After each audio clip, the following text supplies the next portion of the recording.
Assalamualaikum warahmatullahi wabarakatuh. Alhamdulillahi rabbil alamin. Lahun ni'mah wa lahul fadl wa lahul thana'ul hasan. Salawatullahil barrir rahim wal malaikatil muqarrabin ala sayyidina Muhammadinil amin wa ala alihi wa sahbihi at-tayyibin at-tahirin. Rabbi shrah li sadri wa yassir li amri wa thabbitni 'alal iman. Allahumma la sahla illa ma ja'altahu sahla wa anta ya hayyu ya qayyum taj'alul hazna idza syi'ta sahla. Allahumma rzuqna al-ikhlas fi an-niyyati wal qawli wal 'amal wa na'udzu bika min hali ahli an-nar. La asyrafin nabiyyina Muhammadur Rasulullah sallallahu alaihi wasallam wa alihi wa dhurriyyatihi wa azwajihi wa ahli baitihi al-kiram. وإلى أرواح إخوانه من الأنبياء والمرسلين والصحابة والتابعين والأولياء الصالحين والعلماء العاملين والملائكة المقربين والمجاهدين في سبيل رب العالمين وإلى المصنفين المخلصين خصوصا إلى سلطان الأولياء الشيخ عبد القادر الجيلاني وسلطان الأولياء الشيخ الكبير سلسلة رجال الطريقة الرفاعية وسلسلة رجال الطريقة القادرية وسلسلة رجال الطريقة النقشبندية وسلسلة رجال الطريقة العلوية وإلى أرواح المسلمين والمسلمات والمؤمنين والمؤمنات من مشارق الأرض إلى مغاربها بثها وبحرها خصوصا آبائنا وأمهاتنا وأجدادنا وجداتنا ومشايخنا ومشايخ مشايخنا وأساتذتنا وأساتذة أساتذتنا ونخص خصوصا إلى شيخ مشايخنا الشيخ عبد الله الهرري الشيخ نزار حلبي والشيخ محمد هاشم أشعري الشيخ عبد الوهاب حسب الله والشيخ بصري شنصوري والشيخ عبد العزيز مشهوري والشيخ عبد المهيمن نور وسائر مشايخنا وأساتذتنا وإلى من فتح ونشر الإسلام في هذه القرية وإلى أولادنا وتلاميذنا وتلميذاتنا بنية أن يجعلهم الله الصالحين والصالحات وإلى مؤلف هذا الكتاب وبنية التوفيق والتيسير وبنية قضاء جميع الحاجات والديون وبنية الشفاء والنصر على الأعداء وقبول الدعاء ونيل كل سول ورؤية الرسول وشفاعة الرسول ومرافقة الرسول في الآخرة ولرضاء الله الفاتحة. أعوذ بالله من الشيطان الرجيم بسم الله الرحمن الرحيم الحمد لله رب العالمين الرحمن الرحيم مالك يوم الدين إياك نعبد وإياك نستعين اهدنا الصراط المستقيم صراط الذين أنعمت عليهم غير المغضوب عليهم ولا الضالين آمين. Bismillah, lillahi ta'ala. Masih membahas bab zakat. Sebagaimana yang sudah pernah kami sampaikan bahwa dalam kitab Safinatun Najah, bab zakat ini sedikit sekali. Ya, sudah selesai kita baca. Jadi kalau ini ada penjelasan lebih lanjut, maka ini adalah tambahan-tambahan keterangan saja yang tidak ada dalam kitab. Baik, yang penting untuk kita singgung terkait dengan zakat ini, yang pertama adalah terkait dengan emas, ya, zakat emas. Orang yang memiliki emas, maka wajib dia keluarkan zakatnya kalau memenuhi dua syarat. Yang pertama adalah emas itu mencapai nisab. Emas itu mencapai nisab. Kemudian yang kedua, kepemilikan seseorang terhadap emas itu yang sudah mencapai nisab, ini berlangsung selama 1 tahun. Berlangsung selama 1 tahun atau yang disebut dengan haul. Jadi syarat yang pertama, nisab. Yang kedua, haul.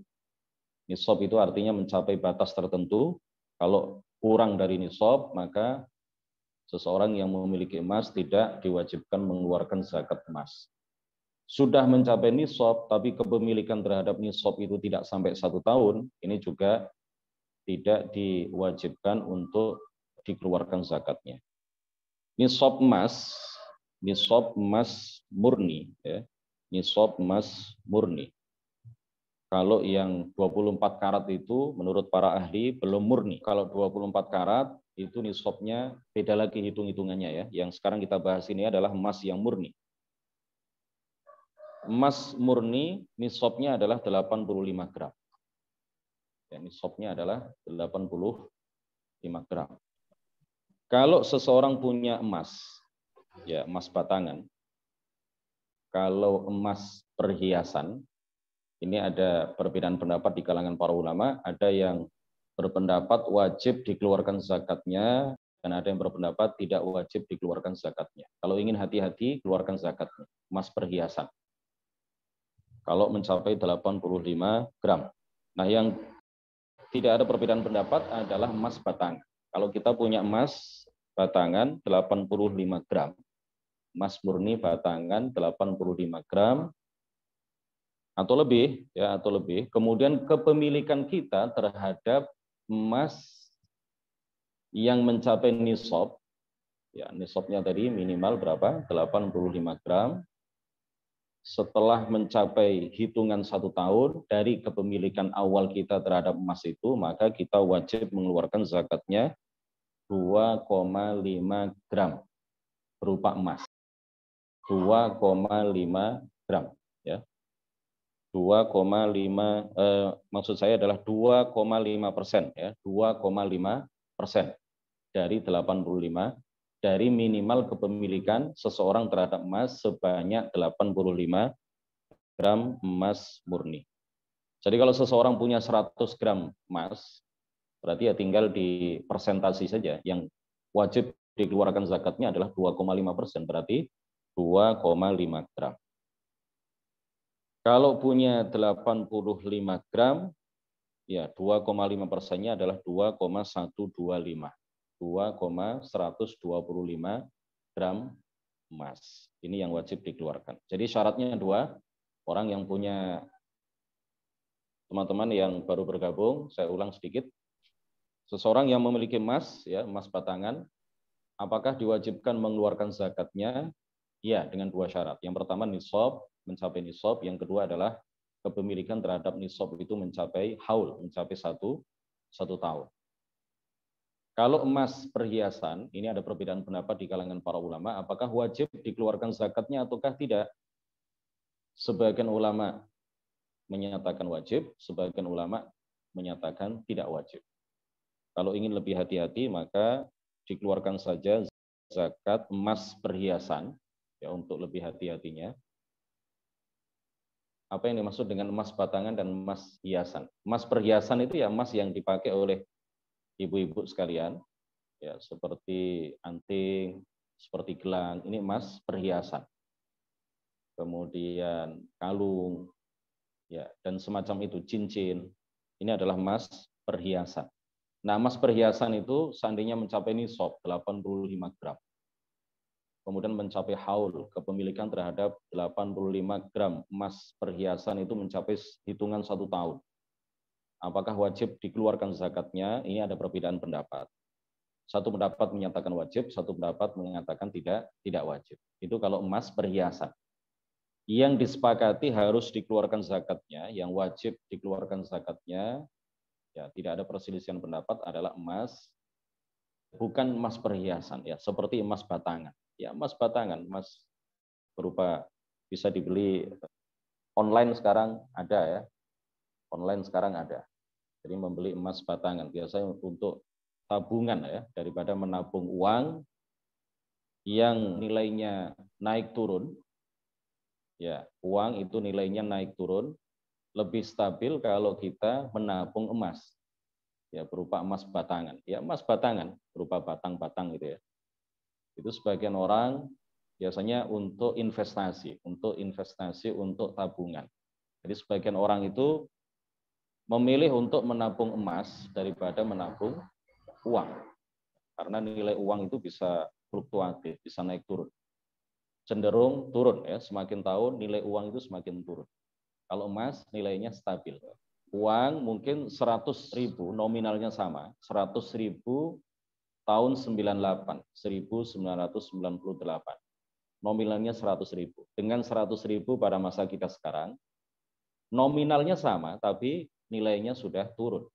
Kalau 100.000 pada 10 tahun yang lalu, 20 tahun yang lalu, itu bisa kita belikan apa, sekarang hanya bisa kita berikan untuk apa. Itu nilainya berarti turun. Haji misalkan dulu hanya 5 juta, 6 juta, 10 juta, sudah bisa berangkat haji. Sekarang berapa itu? Hampir 50 juta ya untuk tahun ini, untuk musim haji tahun ini.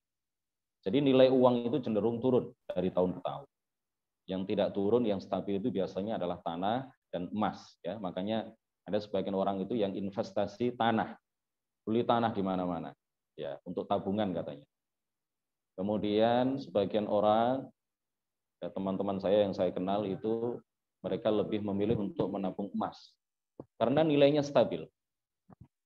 Emas batangan misalkan berapa gram, itu kalau kita beli sekarang, kemudian kita jual 10 tahun yang akan datang, ya naik, pasti naik gitu, cenderung naik nilai kalau dikonversi menjadi uang itu kan cenderung naik. Makanya ada banyak kalangan itu yang lebih memilih untuk investasi emas daripada menabung uang di bank misalkan ya. Jadi zakat emas itu yang pertama nisab, mencapai nisab ya. Orang yang memiliki emas apakah wajib mengeluarkan zakatnya? Ya, kalau mencapai nisab yaitu 85 gram emas murni. Kalau 24 karat nanti hitungannya ada sendiri. Ya, lebih banyak daripada 85 gram. 21 karat juga berarti lebih banyak lagi. 18 karat berarti lebih banyak lagi. Ini yang kita bicarakan adalah emas murni. Nisabnya adalah 85 gram. Kalau sudah mencapai 1 tahun maka wajib dikeluarkan 2,5%-nya. Minimal 85. Lebih dari 85, maka di persentasi yang dikeluarkan zakatnya adalah 2,5%-nya. 100 gram, berarti yang dikeluarkan zakatnya adalah 2,5 gram misalkan. Dan begitu seterusnya ya, 200 gram, berarti yang dikeluarkan zakatnya adalah berapa? 2,5%-nya, 5 gram. Dan begitu seterusnya. Perak. Zakat perak. Kalau sudah mencapai nisab, dan mencapai haul, kepemilikan terhadap nisab itu mencapai 1 tahun, maka wajib dikeluarkan zakatnya 2,5%-nya. Nisab perak adalah 595 gram. Ya, kalau peraknya murni, maka nisabnya adalah 595 gram. Ya, atau lebih. Kalau sudah berlalu 1 tahun dari kepemilikan terhadap emas itu, dari awal kepemilikan sampai berlalu 1 tahun, ya, maka wajib dikeluarkan 2,5%-nya. Kalau punya minimal nisabnya itu ya 595 gram, 2,5%-nya adalah 14,875 gram. Kalau dalam mazhab Syafi'i, mengeluarkan zakat emas itu dengan emas. Ya, mengeluarkan zakatnya emas itu 2,5%-nya itu juga harus berupa emas, bukan berupa uang kertas. Ya. Perak juga begitu. Jadi mengeluarkan zakat perak itu juga harus dibayarkan dengan perak.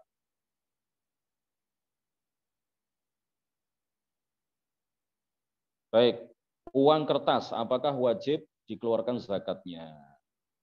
Uang. Ya, sekarang orang yang tidak punya emas, tapi punya uang, apakah wajib dikeluarkan zakatnya? Dalam mazhab, selain mazhab Hanafi, seseorang yang punya uang kertas, ini tidak wajib mengeluarkan zakat. Ya.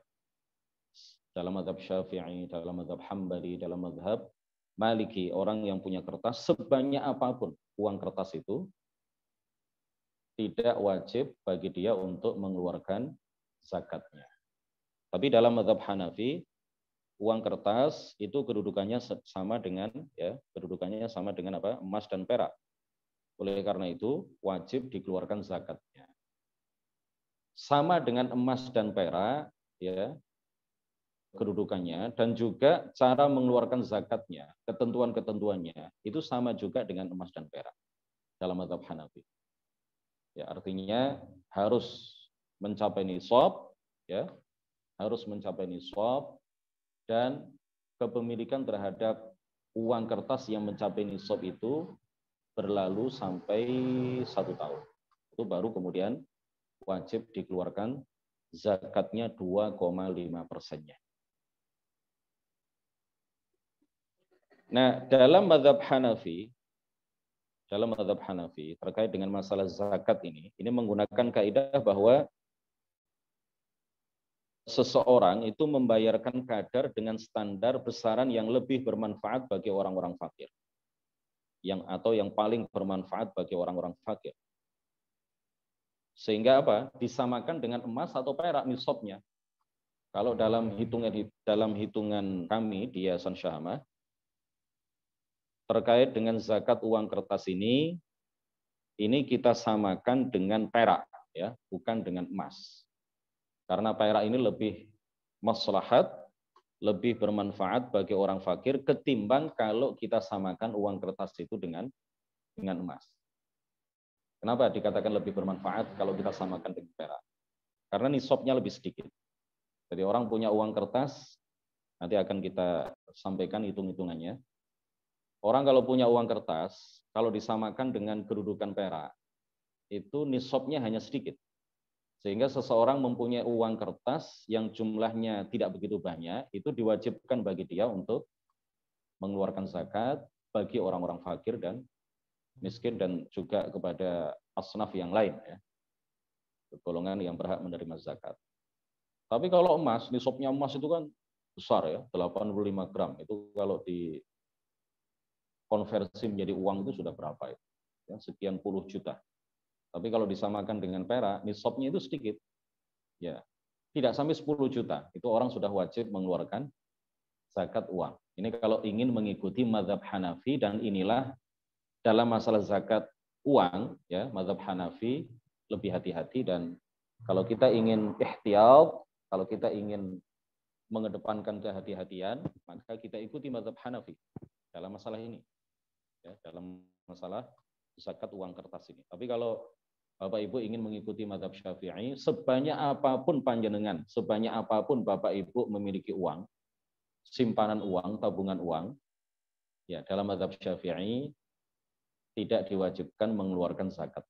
Bahkan di dalam mazhab lain selain mazhab Hanafi juga tidak diwajibkan mengeluarkan zakatnya, walaupun sudah mencapai 1 tahun. Walaupun sudah mencapai bertahun-tahun, sudah berlalu bertahun-tahun kepemilikan Bapak Ibu terhadap uang itu berlangsung atau berlalu selama bertahun-tahun, tetap tidak wajib mengeluarkan zakatnya. Ya, jadi yang mewajibkan mengeluarkan zakat uang kertas itu hanya mazhab Hanafi. Kalau dalam mazhab Syafi'i, kenapa tidak diwajibkan? Karena memang nas hadisnya itu nggak ada, uang itu wajib dizakatkan, nggak ada. Yang ada adalah apa? Yang wajib dikeluarkan zakatnya adalah emas dan perak. Itu nas hadisnya seperti itu. Tapi kalau mazhab Hanafi berpandangan bahwa uang itu kedudukannya sama dengan emas dan perak. Dalam arti apa? Sama-sama digunakan untuk alat tukar barang. Ya, pada masa lalu orang-orang ketika ingin mendapatkan barang, maka yang dibayarkan kepada penjual adalah apa? Emas, ya, dinar atau dirham. Dinar yang terbuat dari emas, dirham yang terbuat dari perak. Nah, uang kertas itu sekarang, pada masa sekarang, kedudukannya sama dengan emas dan perak pada masa yang lalu. Jadi meskipun nas hadisnya itu menyatakan bahwa yang wajib dikeluarkan zakatnya adalah emas dan perak, tidak ada keterangan di dalam hadis uang itu harus dikeluarkan zakatnya, tapi dalam mazhab Hanafi mereka berpandangan bahwa uang itu kedudukannya sama dengan emas perak, dalam arti apa? Sama-sama menjadi alat tukar barang dagangan. Ya, alat untuk mendapatkan barang dagang. Disamakan, dikiaskan. Jadi kalau sekarang kan beda, ya, nisabnya emas dan perak itu beda. Disamakan dengan apa kalau dalam mazhab Hanafi? Apakah disamakan dengan perak atau disamakan dengan emas? Kaidahnya adalah apa? mana yang al-anfa' lil fuqara, al-anfa' lil fuqara. Mana yang paling bermanfaat untuk orang-orang fakir. Nah, yang paling bermanfaat untuk orang-orang fakir itu perak ya, kalau kedudukannya disamakan dengan perak. Karena apa? Mencapai nisabnya lebih cepat. Mencapai nisabnya lebih cepat. Kalau disamakan dengan emas, mencapai nisabnya itu lama. Ya, puluhan juta dulu baru wajib dikeluarkan zakat. Kalau perak, nah kita lihat hitung-hitungannya. Ini hitungan tahun 2022 ya. Orang yang memiliki tabungan uang senilai 595 gram. Ya, tadi nisabnya perak itu berapa? 595 gram perak murni.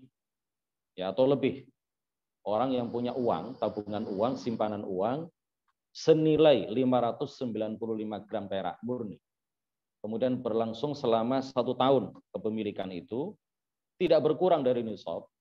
Ya, selama setahun ini, mulai dari tahun 0 tahun sampai 1 tahun ke depan, tidak berkurang dari nisab, tidak berkurang dari uang senilai 595 gram perak murni, maka diwajibkan mengeluarkan zakatnya 2,5%. Ini berdasarkan hitung-hitungan kami di Yayasan Syahamah.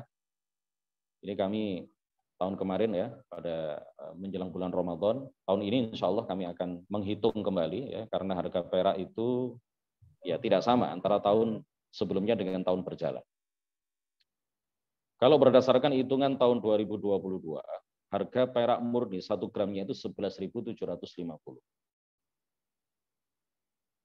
Ini ada di situs logamulia.com ya, www.logamulia.com. April 2022. Harga perak murni itu 1 gramnya adalah 11.750 rupiah. Nah, kalau dikalikan 595 gram, ya 595 gram perak kali 11.750 itu ketemu nominal 6.991.250. Kurang lebih 7 juta ya, 6.900 kurang lebih 7 juta. Jadi orang yang memiliki tabungan minimal 6.991.250 ini wajib, dan kepemilikan terhadap tabungan itu berlangsung selama 1 tahun, tidak berkurang dari nisab, tidak berkurang dari jumlah itu, maka dia wajib mengeluarkan 2,5%-nya yaitu 174.781. Ya, digenapkan saja 175.000 ya. 175.000. Ini yang lebih bermanfaat karena tidak menunggu lama. Orang-orang fakir itu tidak menunggu lama ya. Orang yang punya uang kertas sebanyak kurang lebih 7 juta, kemudian kepemilikan dia terhadap 7 juta itu berlangsung 1 tahun, ya dalam mazhab Hanafi maka dia wajib mengeluarkan zakatnya. Jadi ini kalau disamakan dengan perak. Kalau disamakan dengan emas, uang kertas itu ya sampai berapa tadi ya? 8 ya puluhan juta ya, di atas 80 juta atau di atas 70 juta baru seseorang diwajibkan mengeluarkan zakat. Ini lama bagi orang fakir. Menunggu itu lama, sehingga apa? Yang paling bermanfaat untuk orang fakir, kedudukan uang kertas itu disamakan dengan perak. Ini kalau kita ingin mengikuti mazhab Hanafi, ya. Kalau kita ingin mengikuti mazhab Hanafi. Kalau kita mengikuti mazhab Syafi'i atau mazhab yang lain, sebanyak apapun uang kertas kita, selama apapun simpanan kita terhadap uang yang banyak itu, ya, tidak hanya haul, tidak hanya 1 tahun, mungkin berpuluh-puluh tahun, kita punya tabungan 1 miliar sekalipun, maka dalam mazhab Syafi'i tidak wajib dikeluarkan zakatnya. Baik, untuk kajian pada pagi hari ini kita cukupkan sampai di sini, karena di sini saya ada kegiatan lain. Insya Allah kita lanjutkan besok, masih bahas masalah zakat ya. Besok insya Allah kita bahas zakat perdagangan, zakat fitrah, fidyah, dan hal-hal semacam itu. Sekali lagi ini adalah tambahan keterangan. Kalau di matan Safinatun Najah, bab zakat ini sedikit sekali, ya, hanya 2 baris, 3 baris, ya, dan sudah selesai sebenarnya, sudah selesai kita baca. Barakallahu fikum. Tadi ada pertanyaan yang belum saya jawab.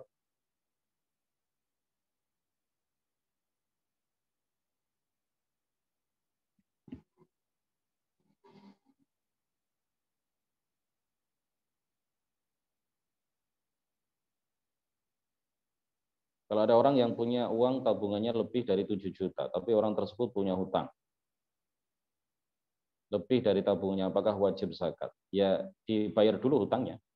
Ya, hutangnya dibayar dulu. Kalau ada kelebihan dari hutangnya, baru dibayarkan zakatnya.